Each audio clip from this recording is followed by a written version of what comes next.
So far in 2023, we've witnessed 5 U.S. banks go insolvent and be shut down by the FDIC. Currently, U.S. banks are reported to be still sitting on over $500 billion in unrealized losses on investment securities.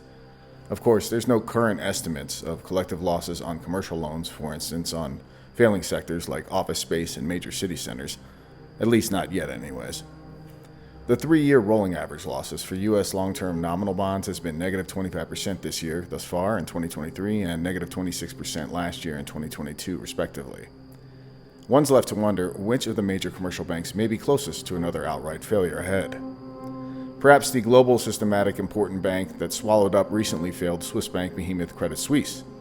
Reports online today allege that UBS, a Tier 1 G-SIB, cited delays in customer deposit withdrawals to its customers, explicitly citing, quote, unforeseen liquidity challenges. The branch in this particular alleged correspondence is located in Basel, Switzerland. 2 days ago, the current CEO of UBS, Sergio Ermotti, while speaking at Swiss Risk Association event, stated, quote, even in the unlikely event of something going wrong at UBS, we have enough cushion before even speaking about a resolution of the bank and its very unlikely risk of a loss for the taxpayer. Would UBS need to be rescued? Ermotti said, a private buyer would continue to be preferable, saying, quote, of course this would likely entail an international buyer. Well, this is yet another reminder that no matter how sophisticated or gigantic a bank portends to be, you do not actually own the fiat currency in your bank account with them, and at any point in time, the bank may not even have the fiat currency available to fulfill your IOU if and when you demand it withdrawn. Central banks know this ugly fact, and likely that much of the global banking system is yet to be admitted insolvent on a mark-to-market basis. Instead of being short-sighted, like unsecured paper ETF net sellers of gold ETFs over the last few years, instead central banks collectively have been likely buying much of the gold ETF bar outflows over the last few years, helping them achieve record bullion buying volumes, all-time on record this year and last. In fact, in the last 3 months of admitted data, 33 central banks have been buying near 66 tons per month compared to only 28 tons per month over the last 5 years of data. Even small countries in the EU, like the Czech Republic, have more than doubled their official gold reserves this year alone. In the Financial Times this week, perhaps one of the most important points about gold's mania phase ahead was cited regardless of what occurs in the short and even medium term to come. The most persistent buyer of official gold bullion over the last few years has been China.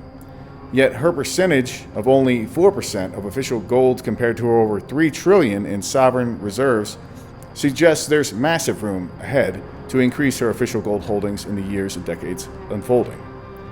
To date, China and Russia appear to have been coordinating in the way that they officially declare their growing official gold hoards. Pretty much since 2008, they've been going up together lockstep.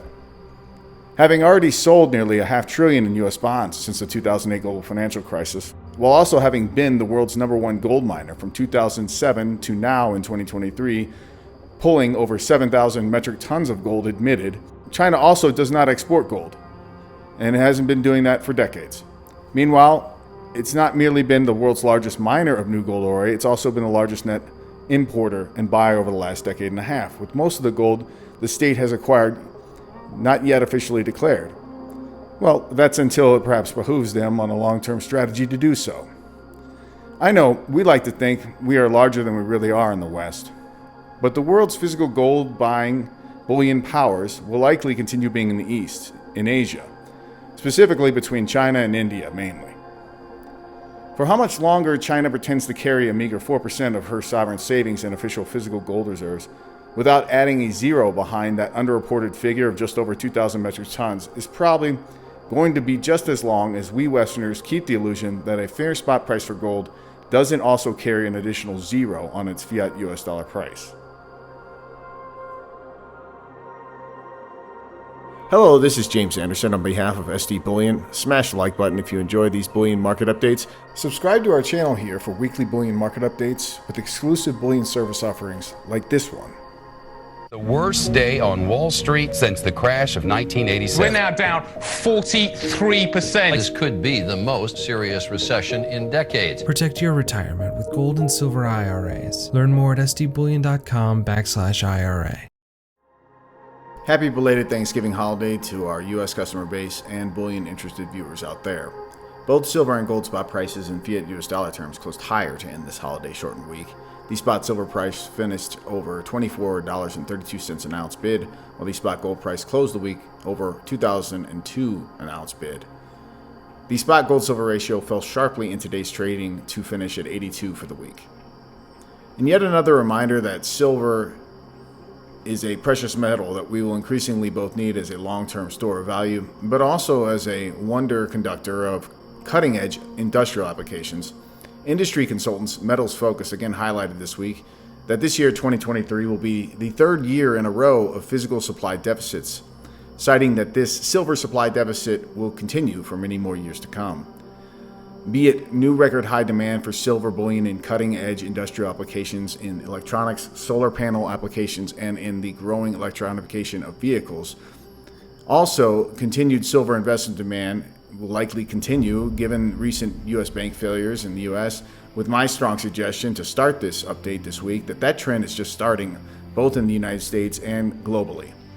Looking out further to silver's potential industrial applications that are cutting edge and upcoming, it was recently announced that silver may take a portion of platinum's demand for the growing hydrogen fuel cell market. Researchers at SLAC National Accelerator Lab, Stanford, and Toyota are supposedly revolutionizing hydrogen fuel cells by substituting costly platinum group metals with more economic silver. This innovation aims to reduce the cost of manufacturing fuel cells, making them more affordable and practical for widespread use. Silver catalysts are expected to offer a cleaner, sustainable, and efficient transportation alternative, addressing the challenges associated with traditional gasoline and battery-powered electronic vehicles. The advantages of using silver instead of platinum in fuel cells include cost reductions, while still being an efficient catalyst compared to a complete PGM platinum-heavy design, yet also offering a simplified chemical recipe, possibly contributing to the advancement of fuel cell technology and its potential for widespread adoption globally. Now, before we go, I want to remind you all out there that SD Bullion is having a great Black Friday sale with low to no premiums on many investment-grade silver and gold bullion products.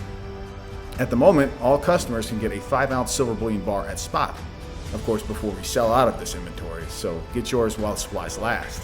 Visit www.sdbullion.com/deals for both Black Friday deals today and into the weekend. As well, keep your eyes out for coming Cyber Monday bullion deals at sdbullion.com. There will be many updates in the beginning of next week on other offerings that will be available. That's all for this week's SD Bullion Market Update. As always, to you out there, take great care of yourselves and those you love. If you enjoyed this video, hit the like button and share it with those you love. Subscribe to our channel and hit that alert button so you know when we publish new bullion market updates.